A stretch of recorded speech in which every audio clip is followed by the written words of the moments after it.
O Trilhas da Democracia de hoje encerra a série especial intitulada Genocídio em Gaza e Solidariedade ao Povo Palestino, que é uma parceria com a Rede Universitária de Solidariedade ao Povo Palestino, recebendo a historiadora, antropóloga e professora da Universidade Federal do Paraná, Bárbara Caramuru, que acaba de lançar o livro eis a capa, Palestina, Manual da Ocupação. Seja muito bem-vinda, Bárbara, é um prazer recebê-la no Trilhas da Democracia. Obrigada, Marco, prazer é meu. E o economista, professor do Departamento de Economia da Universidade Federal de São Paulo, campus Osasco, Alberto Randfaz. Alberto, é um prazer recebê-lo, seja muito bem-vindo ao Trilhas. Prazer é todo meu, muito obrigado pelo convite. Bom, como eu tenho feito nos programas anteriores, eu exibo agora a logomarca da Rede Universitária de Solidariedade ao Povo Palestino, que possui um site, eis o link do site, com informações, com vídeos, textos, e onde se encontra também um manifesto da rede. Eis aí o link do manifesto. Leiam, e caso concordem com os termos do manifesto, divulguem, assinem e divulguem. Bom, antes de começar a fazer a primeira pergunta direcionada à Bárbara, eu gostaria de ler um parágrafo da introdução, né, desse Palestina, Manual da Ocupação, que foi publicado pelo Canal 6 Editora. É isso, Bárbara? O nome da editora, né? Que é de Bauru. Eu gostaria de ler um parágrafo que mostra como se abateu sobre o pesquisador que escrevia um livro a tragédia desse morticínio levado a cabo pelo Estado de Israel contra a população palestina. Abro aspas. É importante salientar que, ao longo da escrita e adaptação deste livro, um genocídio estava em curso, o genocídio em Gaza. Resultado disso foi a reescrita dos dados de mortes em Gaza nos 3 meses de escrita. Na primeira versão da obra, eram 6.000 mortes, e ao seu final, quase 25, esse número já foi superado. O sentimento de impotência diante da escalada de mortes é indescritível. São milhares de mulheres e crianças mortas, além de homens que, embora não gerem comoção similar, suas vidas têm o mesmo valor. Somado a isso, devemos problematizar o próprio acesso aos dados escassos, o bloqueio e a propaganda midiáticos que certamente são anti-Palestina e dificultam nosso trabalho como pesquisadores. Por outro lado, na contramão da mídia hegemônica, as vozes palestinas dissonantes e de apoiadores, ativistas e acadêmicos têm sido fundamentais na resistência, denúncia e propagação do conhecimento científico, construindo uma alternativa anticolonial, fecha aspas. Considero importante, Bárbara e Alberto, ler esse parágrafo, porque eu acho que é um retrato, né, do desespero, né, que essa situação causa, evidentemente, em primeiro lugar, aos palestinos da faixa de Gaza, mas também a todos aqueles que se solidarizam ao povo palestino. Bárbara, nos 3 programas que antecederam esse, que é o último dessa série, muito se tratou de diversas dimensões da destruição permanente do povo palestino e da expropriação das suas terras, né? Mas acho que esse é o momento de se definir a nossa audiência, né, de se definir a nossa audiência de maneira clara, o grande responsável por essa destruição, por essa expropriação, que é o sionismo moderno, né? Usando as tuas palavras de novo, né, Palestina, Manual de Ocupação, eu lhe pediria para elucidar a conformação do sionismo moderno. Por favor, Bárbara. Tá, vamos lá, Marco.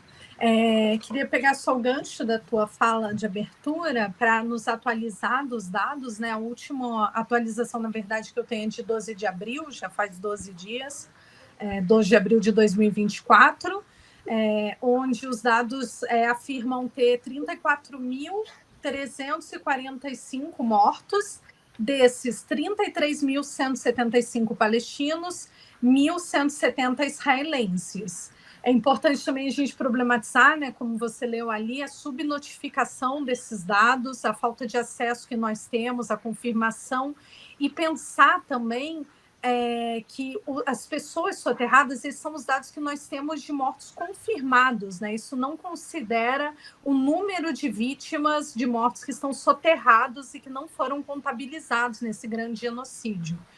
Então, realmente, o que a gente está vivendo é uma barbárie, e como você mesmo disse, né, começando a responder a sua pergunta, o que me chama mais atenção como historiadora, inclusive foi o fator que me fez desdobrar assim, os últimos 10 anos em cima de pesquisa sobre a Palestina, é que isso não começou hoje, né? Não começou no último... Inclusive, não começou no século XXI, nem no século XX, mas, na verdade, o início da ocupação da terra palestina e do projeto de expropriação da terra palestina e de expulsão dos palestinos, como fala o Nur Massalha, que é um historiador palestino, ele vem do século XIX.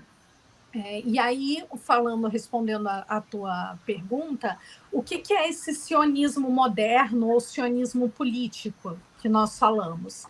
Então, o sionismo era uma ideia, uma política, enfim, era uma ideologia que visava criar um lar para os judeus, levando em conta que os judeus, enfim, né, um grupo religioso que depois vai passar por um processo de etnização e que vai ter seu ápice, né, assim, ser fomentado com a criação do Estado de Israel, mas um grupo religioso que foi perseguido, de fato, ao longo aí da história do cristianismo e que, enfim, né, tiveram um processo de guetificação e perseguição, etc. E existia uma ideologia bastante religiosa de início, né, que é o sionismo antes desse período aí que a gente vai analisar, que já pensava numa reunião desse povo, numa coisa bastante mítica ali, pautada, enfim, no texto religioso da Torá, etc. Não é nisso que eu vou entrar. Eu vou entrar em como, a partir do momento em que isso muda, né, e se torna uma ideologia política pautada em ideais de Estado nacional europeu, do Estado-nação, como diz o Eric Hobsbawm, né, essa ideia de criar aí um Estado-nação nesse modelo, que é uma coisa que ele surge na Europa em 1789 e se propaga. E também eu tenho afirmado que o sionismo moderno, né, a partir do momento que ele é encabeçado pelo Theodor Herzl, que eu vou entrar nele agora, passa a ser uma ideologia também pautada em ideais racistas de Estado-nação, como a gente vai ver depois, eu vou citar alguns exemplos. Mas, enfim, então, quando que vira, né, essa chave?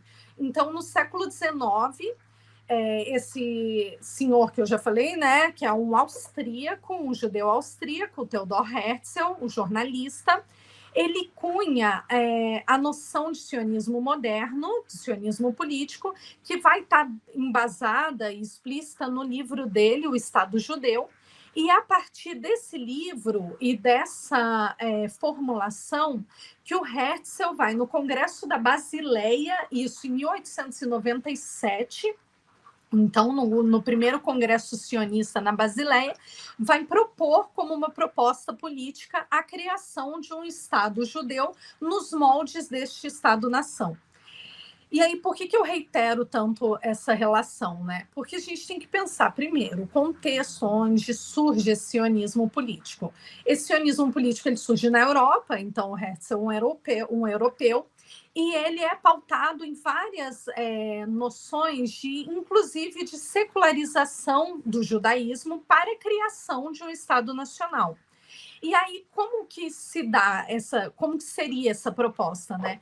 Então, desde o começo, lá no meu livro, mas inclusive a Arlene Clemecha, né, que fez parte aqui já do programa, vai trazer a tradução de um dos trechos da obra do Herzl, onde ele já vai expor claramente que para a criação desse Estado, eles usariam de meios inclusive, de expropriação da população local, da população autóctone, para construir ali um Estado judeu. Aí tu me pergunta, tá, mas a Palestina sempre foi o único lugar pautado para a construção desse Estado? Não. Teve a proposta de fazer na América, teve a proposta de fazer no continente africano, teve a proposta de fazer no Oriente Médio, na Palestina. Na verdade, foram 5 lugares, Argentina, Uganda, enfim.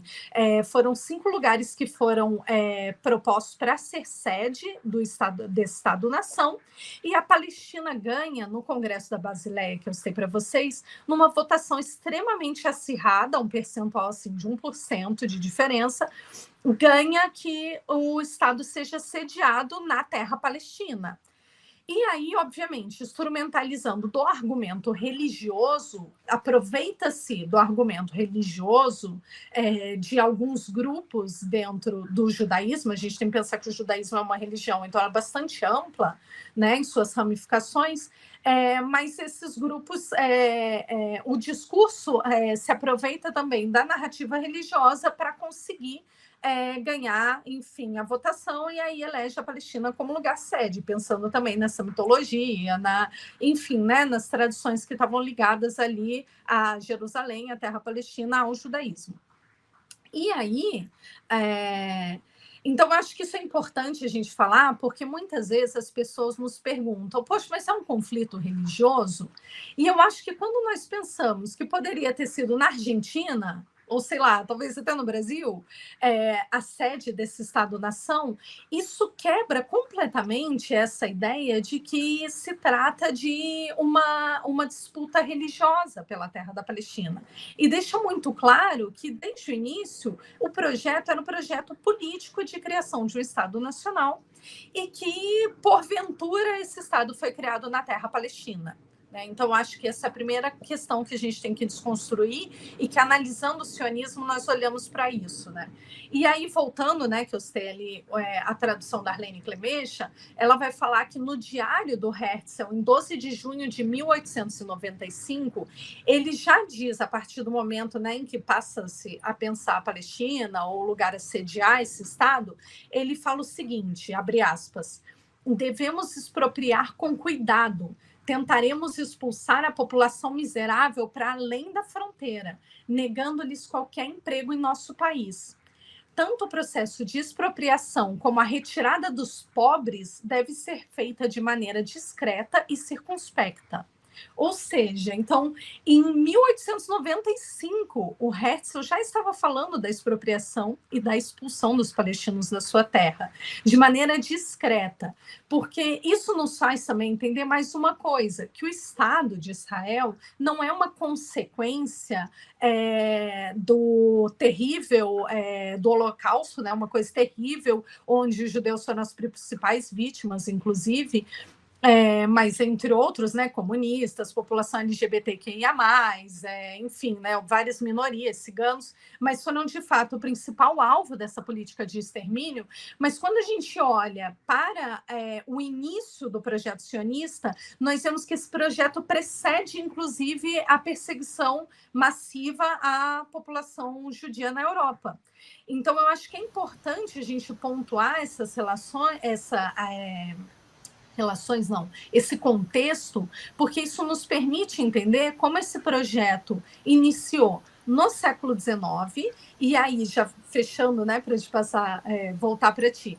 Mas, iniciando o século XIX, o historiador Albert Urani vai falar que, nesse período, a população de fé judaica na Palestina, então árabes de fé judaica, tem que lembrar que a Palestina é plurireligiosa, nós temos muitos cristãos, uma maioria muçulmana, mas também judeus, ateus, enfim, etc. Mas essa população árabe de fé judaica configurava 5%, não chegava a 10% da população da região.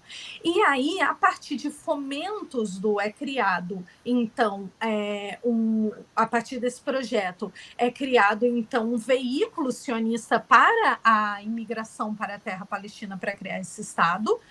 E, a partir disso, fomenta-se a imigração, adota-se a via da compra de terras, que é abandonada logo de início, ali em 1910, e depois de ocupação das terras, expropriação, expulsão da população. E aí a gente vê nos dados que o Urani coloca que desses 5%, em 1910 aí já salta, dobra o contingente, e em 1920 a gente já vai ter ali 11%, a 30%, enfim, né? Rapidamente, até 1940, a gente tem um salto de 5% para 30% da população na região, ainda Bárbara, assim configurando uma minoria, né? É isso. Bárbara, a gente vai voltar ainda digamos, a essa construção conceitual para a nossa audiência, inclusive há um mapa aqui que eu gostaria que você comentasse, mas eu gostaria de passar a palavra ao Alberto, porque eu acho que você já lançou as bases para essa pergunta que eu vou encaminhar ao Alberto agora, porque já há muito tempo, mas por conta do que acontece no pós-7 de outubro, em função eu vou chamar assim, caso Breno Altman, não é? A perseguição que vem sofrendo o Breno Altman, o jornalista Breno Altman do Opera Mundi, também aqui do 247, né? Dele ter uma postura antissemita, sendo ele de origem judaica, sendo ele um judeu, que é o mesmo caso, a mesma situação do Alberto. E aí, Alberto, eu gostaria que, como ficou claro, o sionismo é uma proposta de construção de um Estado nacional, ou seja, uma proposta política. E agora eu gostaria que você definitivamente esclarecesse a nossa audiência por que ser antisionista não significa ser antissemita. Por favor, Alberto. Tá. Bom, eu também sou de origem judaica, né? Eu sou neto de poloneses que eram de origem judaica, eram judeus, etnicamente judeus e religiosamente judeus. Parte considerável da família deles, né, que era no Brasil, meus pais eram bebês, né, do lado do meu pai, do lado da minha mãe, e familiares, todos pereceram na Segunda Guerra Mundial em campos de concentração nazista. Então, é evidente que o sionismo acabou, depois da Segunda Guerra Mundial, conquistando uma parcela muito grande, né, digamos assim, das massas judaicas que haviam sobrevivido, né, à Segunda Guerra Mundial. O grosso dos judeus viviam na Europa, algo em torno de 15 milhões de judeus. Boa parte deles já estava saindo da Europa em levas migratórias no início da virada do século XIX, no início do século XX, porque havia perseguições, sobretudo no leste europeu, né? É preciso lembrar, como a Bárbara falou, que o sionismo político começa ali no final do século XX, começa com uma ideologia, digamos assim, uma ideologia tipicamente nacionalista europeia, burguesa, nacionalismo burguês europeu, em torno de camadas de classe média, pequeno burguesa, né? Mas não tinha maiores influências, né? Tinha muito pouca influência nas massas de trabalhadores judeus, porque no leste europeu havia muitos trabalhadores judeus, né? Trabalhadores operários, faziam parte do movimento operário, do movimento sindical, na Polônia, na Rússia, na Alemanha, etc. E eram trabalhadores pobres que sofriam perseguição, discriminação por motivos étnicos, também religiosos, e que procuravam sair, então, do leste europeu, procuravam ir para França, Inglaterra e, se possível, para os Estados Unidos, quando muito Canadá, etc. Às vezes também Austrália, algo do tipo, e alguns que não conseguiam vinham para a Argentina, né? Às vezes Brasil também, etc. Ou seja, eram pessoas que queriam ter uma vida melhor, e os outros trabalhadores também migraram, né? Mas eles não eram sionistas, né? O sionismo não fazia parte da vida do judaísmo até o grosso, pelo menos, dos judeus, até a Segunda Guerra Mundial, né? Os religiosos, os judeus muito religiosos, se opunham radicalmente ao sionismo, porque, segundo a liturgia judaica, desde a destruição lá do templo, na época de 70 no ano depois de Cristo, né? Faz parte da liturgia, faz parte da religião judaica, a definição de que os judeus não podem, não é, voltar para a Terra Santa, seria ali Jerusalém, etc., sem a provisão divina, digamos, através da volta do Messias, da vinda do Messias,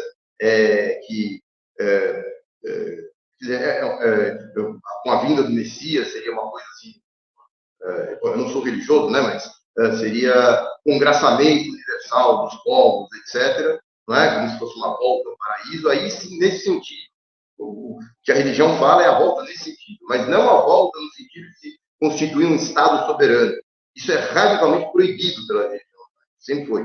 Né? Não pode-se visitar, pode-se morar ali na região, mas estabelecer um Estado soberano, isso era proibido pela religião judaica. Sempre foi, e até hoje, uma parcela considerável dos religiosos ortodoxos são radicalmente contra, né, a construção do Estado judaico, são contra. Né?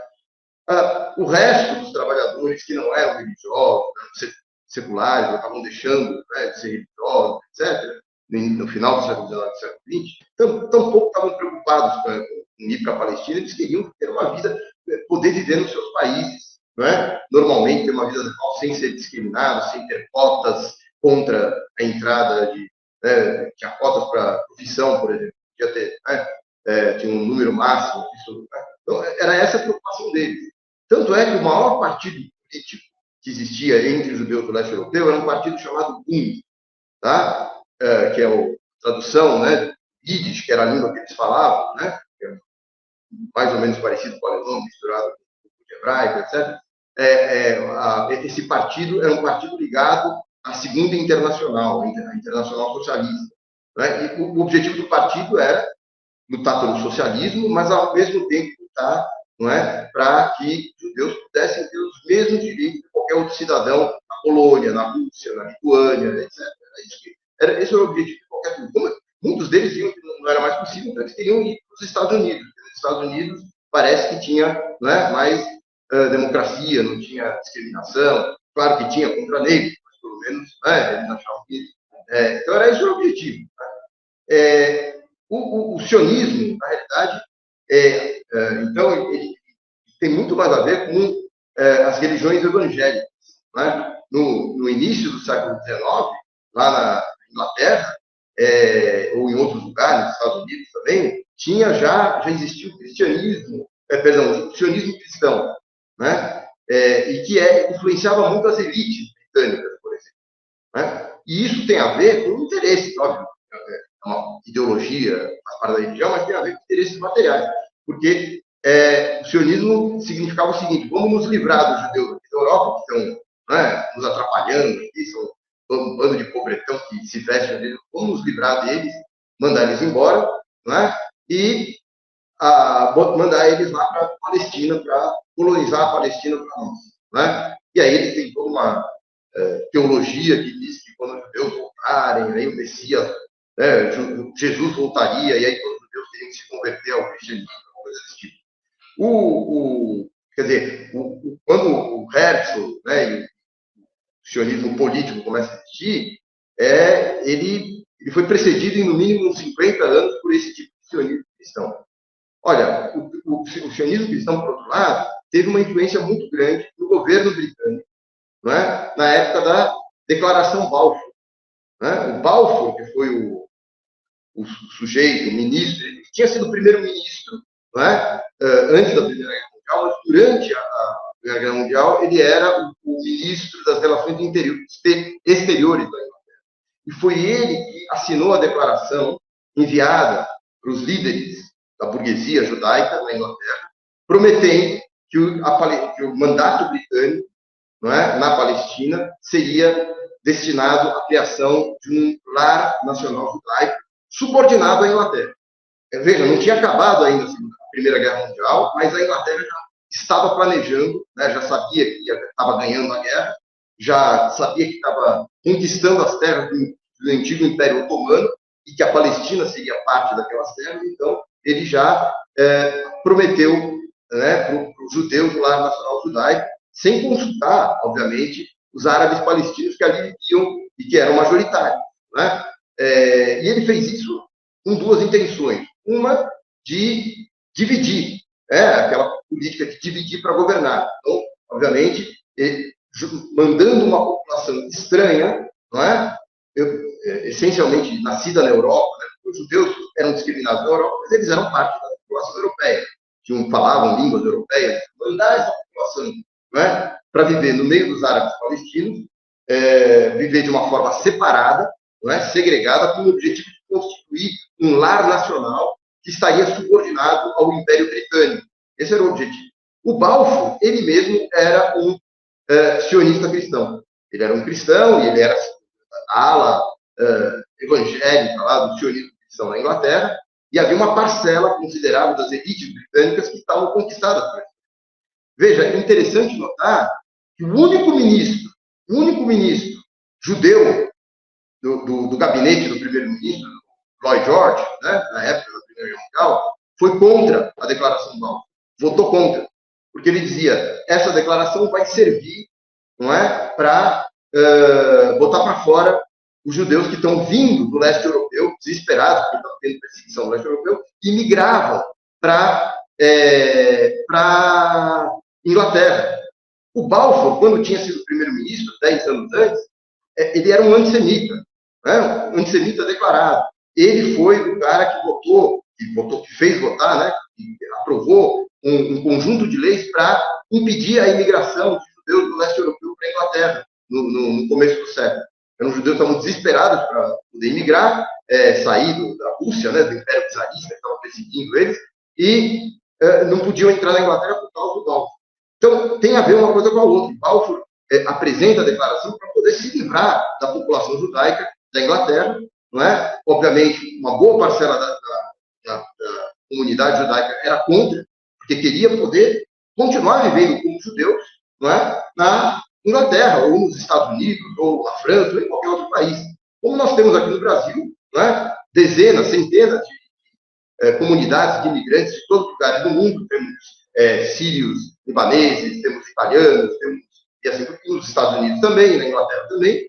Todos eles têm todo o direito de viver como imigrantes, não é? Dentro do país, contanto que eles contribuam, lutem pelo país, trabalhem, paguem impostos, etc. Têm todos os direitos. Era isso que os judeus queriam, a maioria dos judeus. Não queriam, né, ir para a Palestina, que era uma coisa completamente distante, não tinha nada a ver com... Né? Claro, era parte da religião, da liturgia, mas não era uma coisa espiritual, não era um objetivo concreto. Então, judaísmo não tinha nada a ver com sionismo. Depois da Segunda Guerra Mundial, obviamente, e por causa da política, não é, do imperialismo britânico, francês, que passaram a apoiar a criação do Estado de Israel, não é? A própria União Soviética também, na época. Eu acho que foi um erro enorme que a União Soviética cometeu nesse sentido. Os Estados Unidos também, obviamente, foi se criando um movimento para convencer, então, a maioria dos judeus a se tornarem sionistas. É aquilo que se chama em hebraico de hasbará, que a tradução seria propaganda oficial do Estado. O Estado de Israel passa a fazer uma propaganda massiva para convencer judeus, desde a escola. Então, eu, por exemplo, também estudei em escola judaica, eu aprendia como pequeno que uma narrativa que é enganosa, né, que não corresponde à realidade, de que aquela terra lá sempre foi dos judeus, que os árabes invadiram aquilo ali, não pertencia pertencia a ele, etc.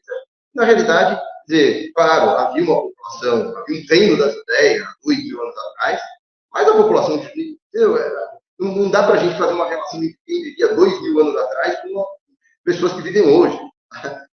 Todo mundo se misturou, 2.000 anos, ninguém é puro, ninguém é... Né, então, e por outro lado, os árabes palestinos não se oporiam que imigrantes judeus fossem para lá, fugidos da guerra. Ao contrário, havia congraçamento entre eles antes. Né? Agora, quando os judeus chegam lá e falam, não, nós queremos construir um Estado exclusivo, só nosso, e, portanto, nós vamos expulsá-los, né? Isso aí é consenso entre historiadores sérios, né? Inclusive israelenses, de que a expulsão, né, a limpeza étnica era algo inerente ao programa sionista desde o começo, né, desde o Herzl, como a Bárbara falou, mas né, depois. Então, claro que muitos judeus, né, por causa dessa propaganda massacrante, e muitos israelenses também, acabam aceitando essa história pelo seu valor de face.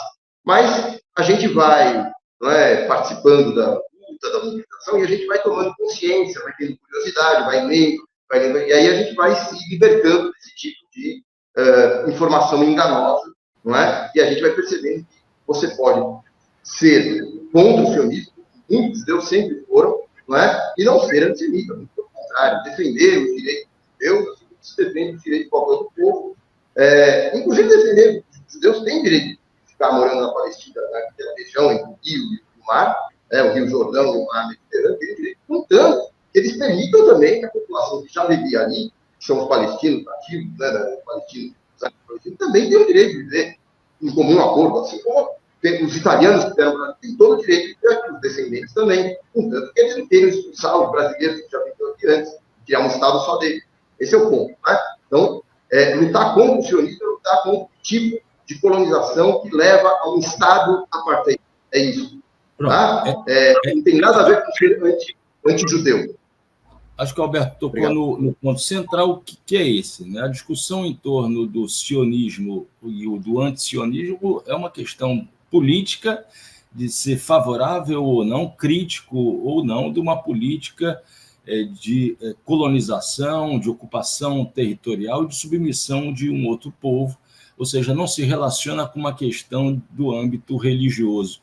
E você para exatamente, eu acho que no ponto em que chamo de novo Bárbara, se Bárbara, eu acho que esse é o momento de eu adicionar aqui o mapa, né, da progressiva ocupação do território palestino pelo Estado de Israel. Por favor, Bárbara, você poderia historiar um pouco esse processo com base nesses 4 mapas?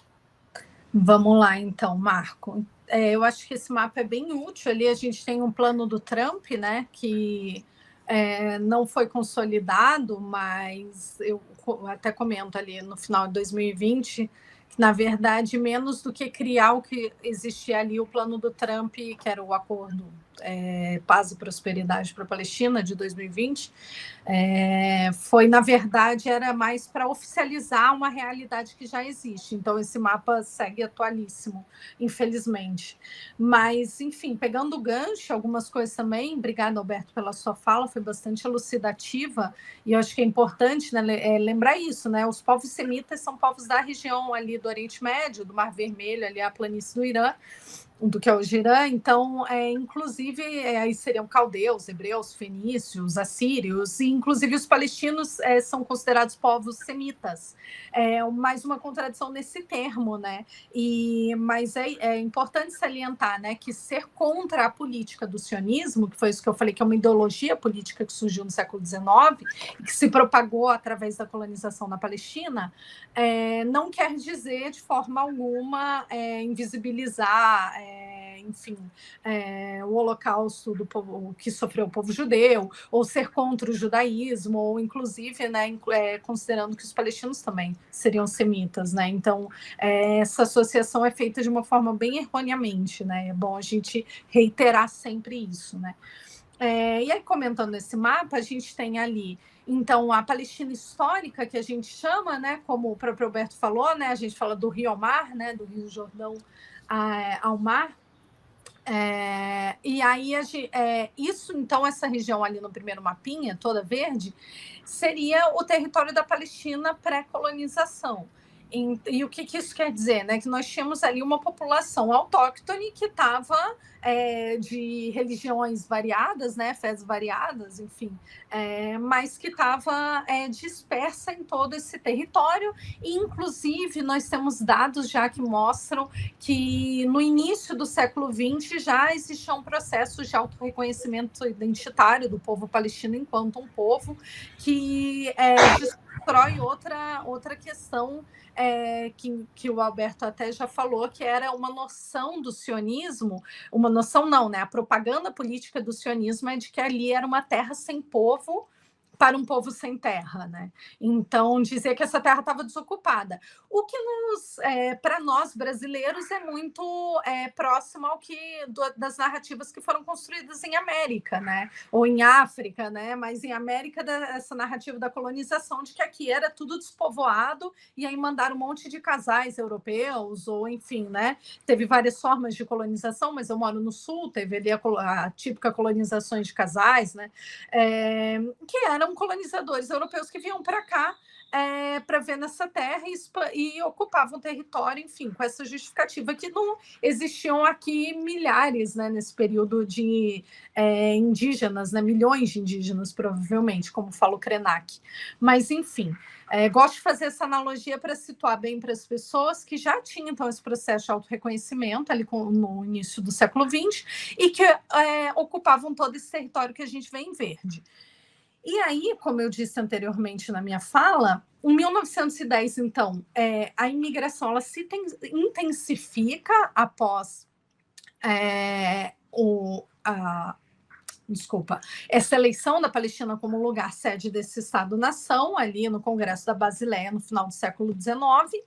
E em 1920, as coisas mudam um pouco entre 20 e 30 com a entrada do Ben-Gurion na Associação Judaica para a Colonização.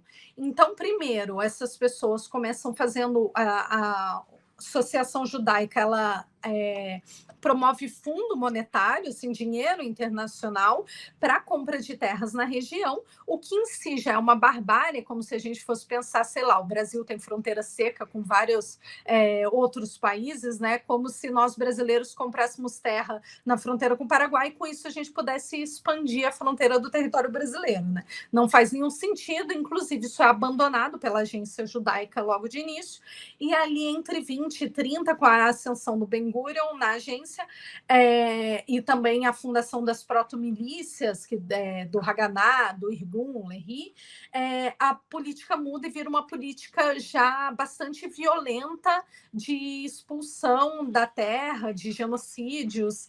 E aí, em 40, que eu falei para vocês, né, antes ali do segundo mapa ainda, somava próximo a 30% da população já de imigrantes judeus, a maioria judeus europeus na região da Palestina. Aí, o que acontece em 47, como a gente tem naquele mapa?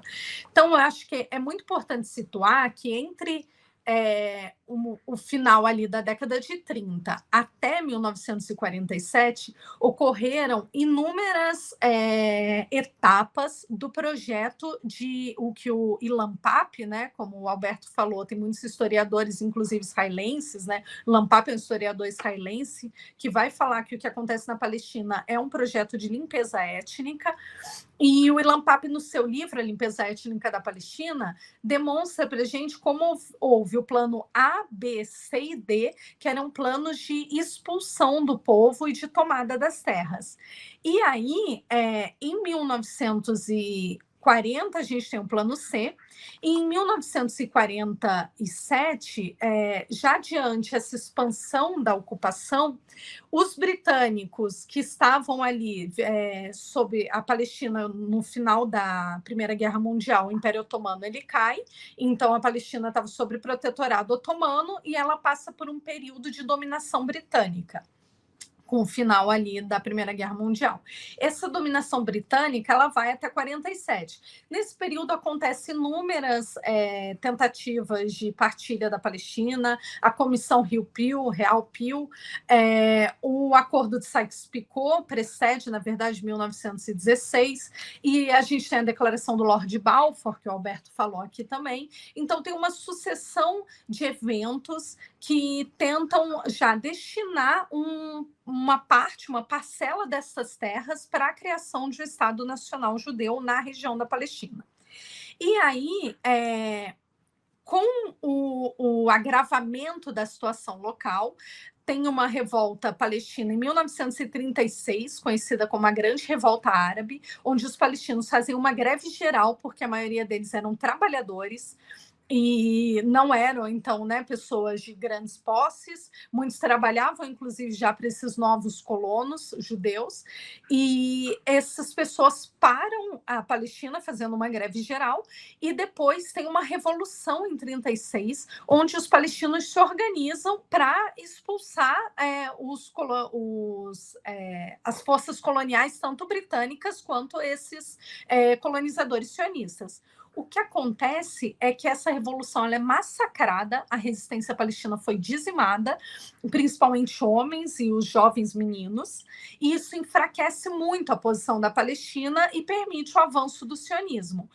No meio desse caos todo, em 47, os britânicos lavam as mãos e vão propor uma partilha, jogam o problema que foi criado por eles mesmos, pela força colonial na terra palestina, da ocupação, para a recém-criada Organização das Nações Unidas, a ONU. Para quem não sabe, a ONU... E aí, Bárbara, que há essa redução brutal de 100% do território para 44% do território. Exatamente, a ONU, que vem da Liga das Nações, que era um organismo militar, de guerra, da Segunda Guerra Mundial, em 1947, em 29 de novembro de 47, cria a Resolução 181, que é a Resolução de Partilha da Palestina, que é completamente desigual, Marco.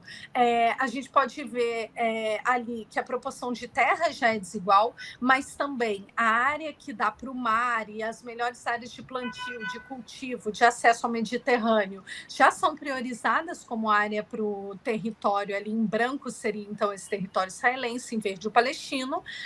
E, consequentemente, aí o que a gente vê, Marco, daqui eu não vou adiante, porque a minha leitura é que, a partir disso, nós vamos ver, na verdade, eu leio como um contínuo, como uma história de longa duração.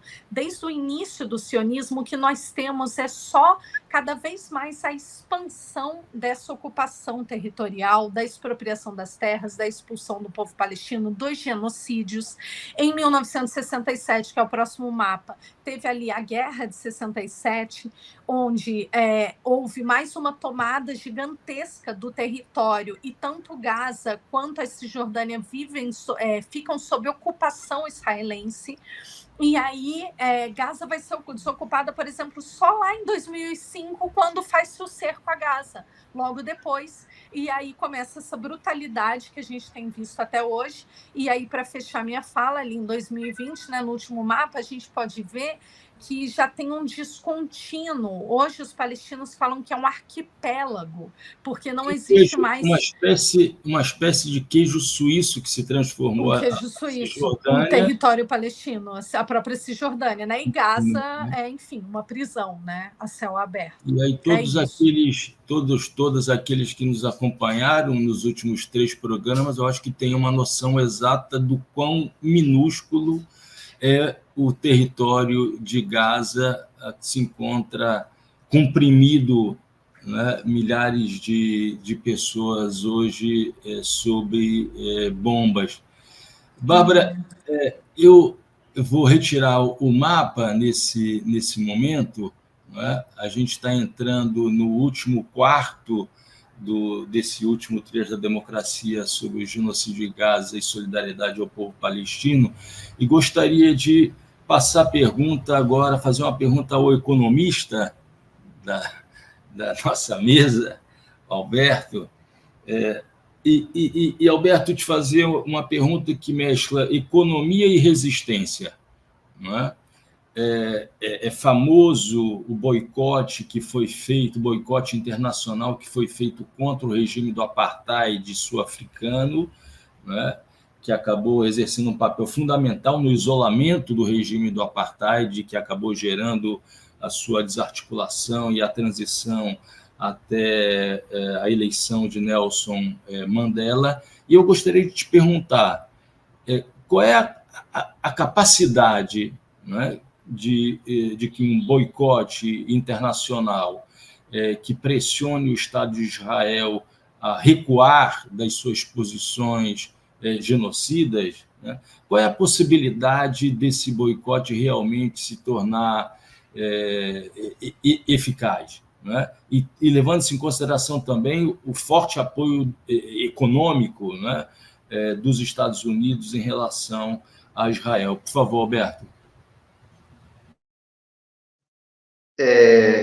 Bom, o boicote é uma campanha popular, não é? Embora alguns estados, alguns países possam aderir também. Alguns países, inclusive aqui na América Latina, romperam relações comerciais, diplomáticas com Israel.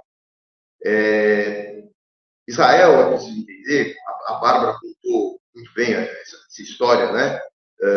Israel e o sionismo, ele é um projeto, como a gente já discutiu antes, claro, de uma pequena burguesia judaica que acabou convencendo a maioria do povo, mas é um projeto totalmente vinculado às potências, às grandes potências capitalistas europeias e depois aos Estados Unidos, ou seja, às grandes potências imperialistas, né? Ele é um enclave, nesse sentido, do imperialismo, primeiro, britânico. Ele foi criado pela Inglaterra, né, para ser o lar nacional, subordinado à Inglaterra, para poder fazer aquela política de divisão da população ali. E, na sequência, ele foi transformado, né, num Estado independente, mas um Estado independente completamente vinculado aos interesses das grandes potências capitalistas internacionais. Tanto é que, em 1956, já ocorre uma guerra em que Israel é o pivô, né? Ele é a ponta de lança da França, da ação da França e da Inglaterra contra o nacionalismo árabe-egípcio, contra o Nasser, que queria nacionalizar, que queria estatizar empresas, e o canal de Suez, etc. E Israel foi usado, então, pela França e pela Inglaterra como, né, um instrumento.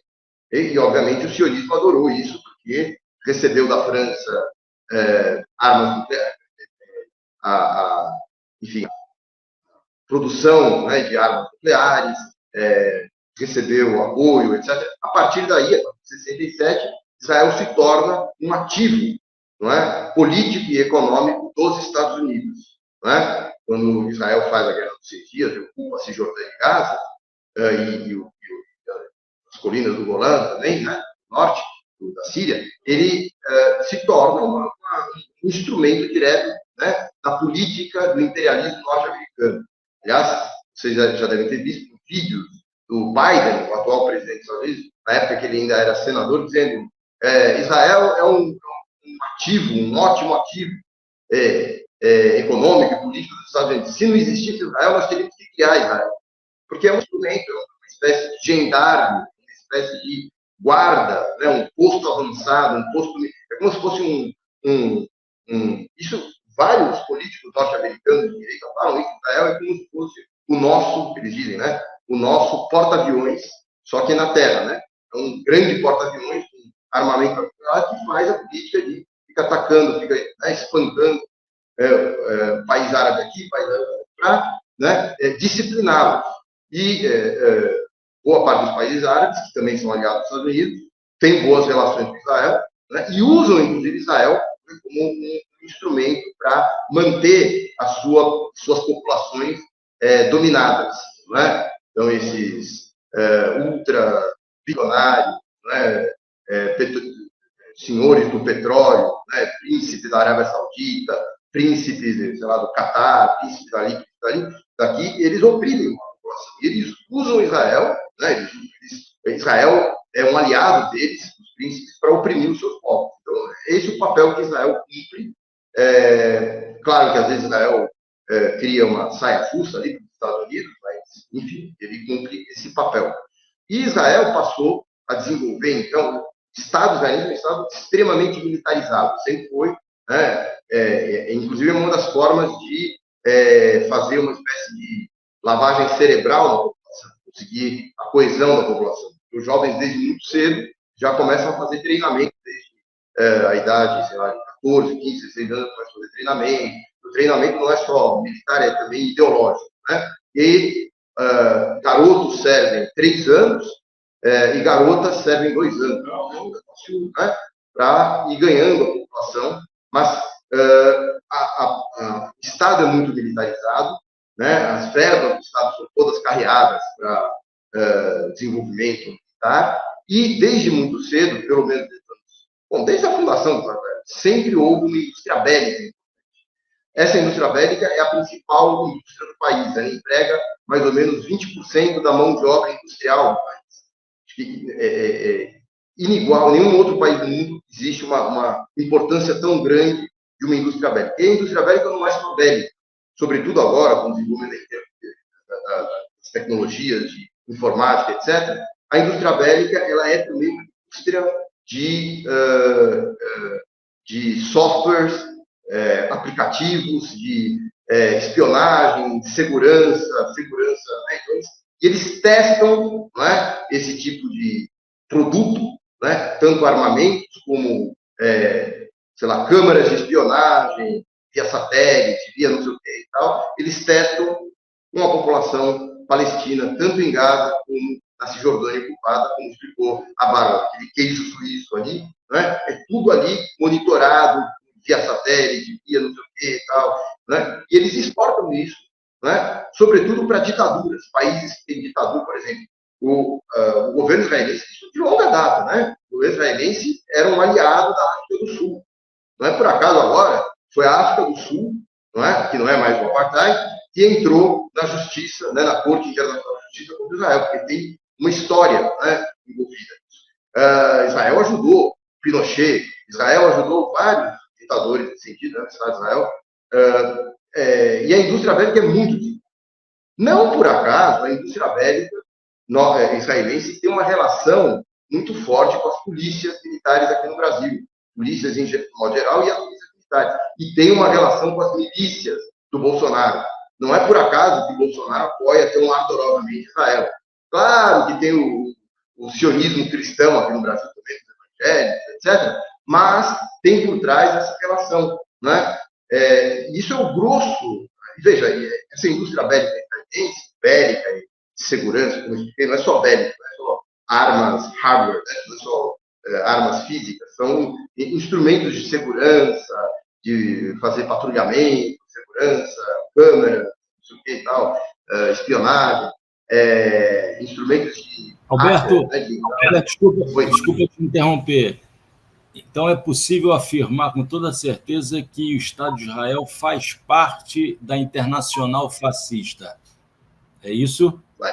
Netanyahu faz. Netanyahu, o governo dele, com certeza, tem, né, o Smotrich, ele falou, eu sou fascista, ele falou. Não sou eu que estou falando, ele mesmo falou. Né? E é um ministro das Finanças, não é um ministro qualquer, né? De último escalão, é um ministro das Finanças.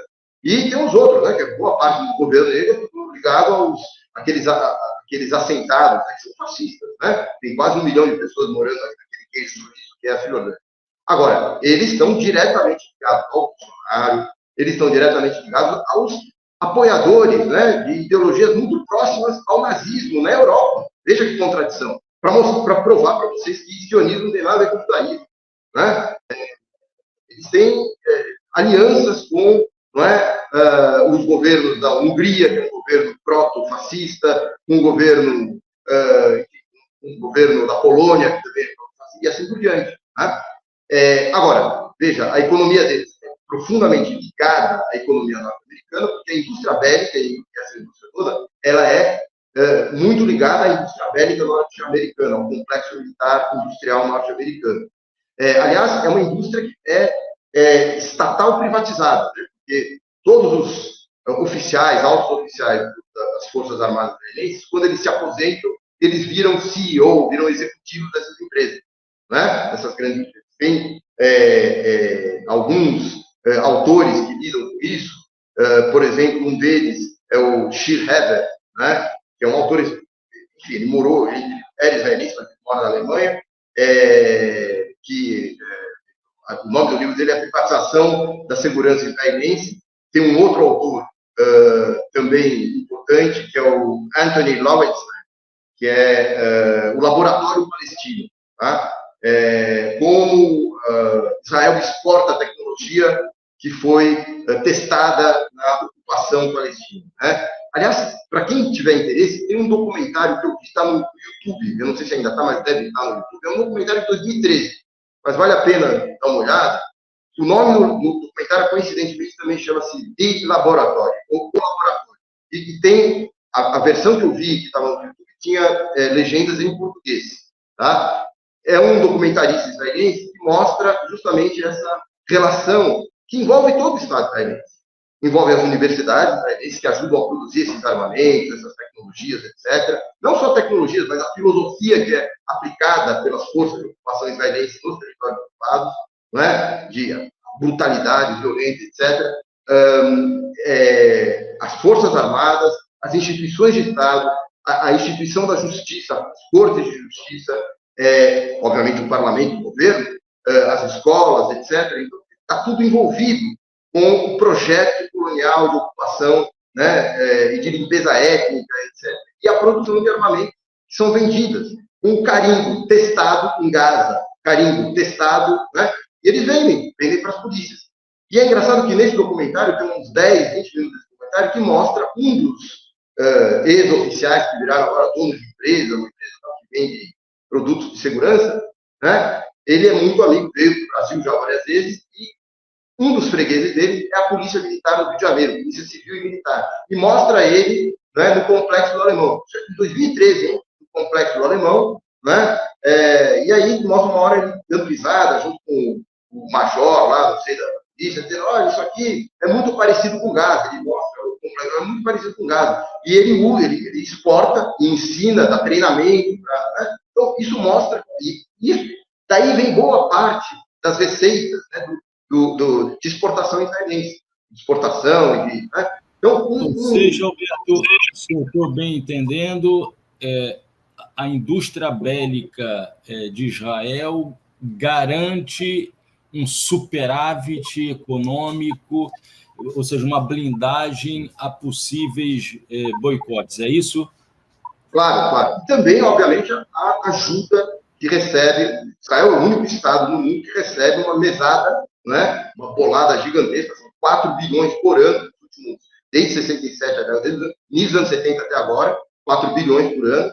E agora com a guerra contra Gaza, né, eles foi aprovado agora, ontem, né, 95 bilhões de dólares de ajuda militar a Israel. Né? É um negócio assim, nenhum outro lugar do mundo recebe tanto assim. Né? Então, claro, tem ajuda do Estado. Então, o boicote tem que ser um movimento, né, da população que se indigna, que no mundo inteiro está se indignando, inclusive a população judaica.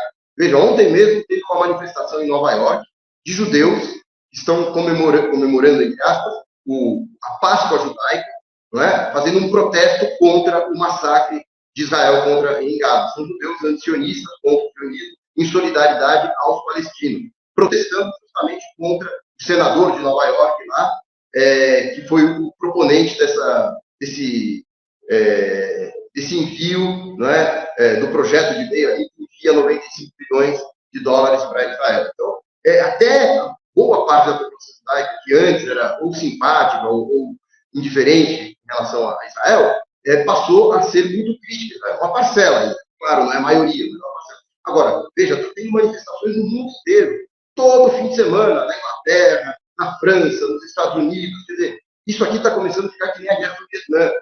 Né? A guerra do Vietnã, quer dizer, a derrota do imperialismo americano na guerra do Vietnã, claro, se deu em parte pela valentia do povo vietnamita, que lutou firmemente, mas se deu também dentro dos Estados Unidos, dentro do Império, porque a população americana já não aceitava mais, né? Naquela época da Guerra do Vietnã. Eu acho que nós podemos, espero que nós estejamos nos encaminhando para uma situação parecida, em que a população do mundo inteiro não vai mais aceitar, vai começar a exigir que os seus estados rompam relações, parem de ter relações com essas empresas que vendem produtos armamentistas, etc., e que rompam relações, inclusive rompam relações diplomáticas para acabar de uma vez com essa história, ou comerciais, né, para impedir de uma vez que isso continue existindo. Bom, esse programa está sendo gravado no dia 24 de abril. Gostaria de agradecer muito Bárbara, professora Bárbara Caramuru. O filho dela está fazendo aniversário hoje e ela abriu 1 hora da sua agenda para participar desse programa. O professor Alberto, que é presidente da Associação Docente dos Professores da Universidade Federal de São Paulo, saiu da Assembleia que aprovou a deflagração da greve para participar desse programa. Gostaria muito de agradecê-la por terem aberto um espaço na sua agenda para discutir essa questão, que é uma questão fundamental. A gente chega ao final